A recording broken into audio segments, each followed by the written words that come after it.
à tous. Je voudrais déjà en 2 mots vous présenter l'Office HLM départemental des Pyrénées-Orientales, dont je suis la présidente depuis exactement 1 an. Alors, la première des choses, c'est qu'il faut vous dire que finalement, j'ai reçu en héritage cet office HLM qui était déjà en pleine santé, on va dire, quand j'en suis devenue la présidente en février 2011, puisque son président jusque-là était Christian Bourquin, l'actuel président de région. Alors pourquoi en pleine santé et finalement qu'est-ce qu'on y fait dans cet office départemental? C'est donc 9000 logements sur l'ensemble du territoire du département, environ 1000 à Perpignan, et on travaille sur les 226 communes du département. On travaille avec un peu moins de 130 communes. Bon, il faut savoir qu'il y a des communes où il y a moins de 50 habitants, donc bien entendu, il n'y a pas toujours du logement social dans les toutes petites communes. Et donc, ces chiffres font de nous le premier bailleur social du département des Pyrénées-Orientales. Alors finalement, quelle est notre façon de faire et peut-être quelles sont nos particularités? Le premier élément, c'est que finalement, nous avons un partenariat extrêmement étroit avec les communes et avec les maires. Et finalement, les maires viennent nous voir et je dirais qu'ils ne font pas du logement social par contrainte ou parce que c'est obligatoire, mais par envie et par volonté politique. Et donc, les maires viennent nous voir et bien entendu, cela facilite les choses de notre point de vue pour l'acquisition du foncier, puisque bien souvent, quand les maires viennent nous voir, ils ont décidé de faire une parcelle de logement social et donc ils nous aident à acquérir le foncier, soit parfois ils nous le cèdent, hein, carrément, ça arrive.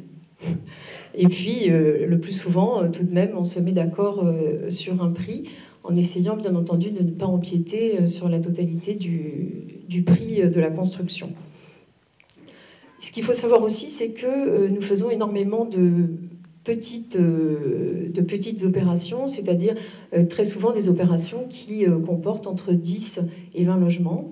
Et cela peut être de l'individuel, cela peut être du collectif, mais aussi de plus en plus souvent ce qu'on appelle du semi-collectif. C'est-à-dire c'est un petit peu comme des maisons, mais souvent il y a finalement 2 logements par petite maison, et dans les villages, cela s'intègre très très bien.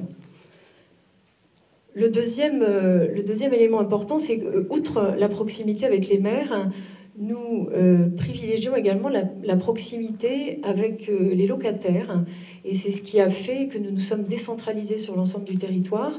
Au départ, nous avions donc un siège à Perpignan, et puis nous avons développé des agences décentralisées dans les autres vallées du territoire, vallée de l'Agly, vallée du Tech, le Valais Spire, et puis également des bureaux sur la côte et en montagne.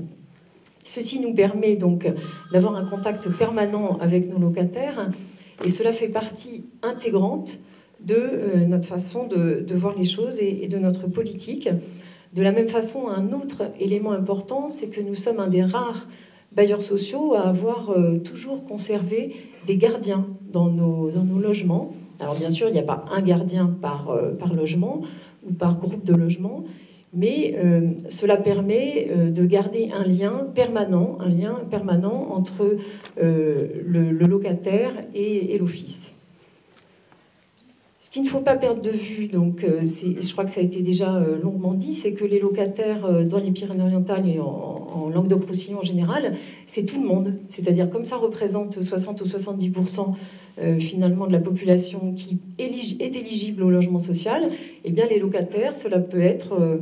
c'est vous, c'est moi, c'est nos familles, c'est nos voisins, c'est absolument tout le monde. Et nous, notre priorité, notre façon de voir finalement, c'est que le logement social ne doit pas se voir de l'extérieur. C'est-à-dire qu'au sein du village ou au sein de la ville, eh bien, personne ne doit savoir que c'est un quartier dédié au logement social ou que c'est un immeuble dédié au logement social. Alors derrière moi, là, il y a plusieurs exemples. Cet immeuble, c'est un immeuble que nous avons rénové récemment, en plein centre de Perpignan, où il y a 12 logements de très grande qualité.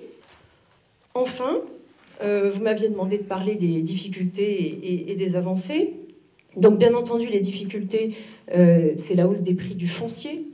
Et je crois qu'on ne peut pas parler de la hausse des prix du foncier sans parler de la concurrence que nous font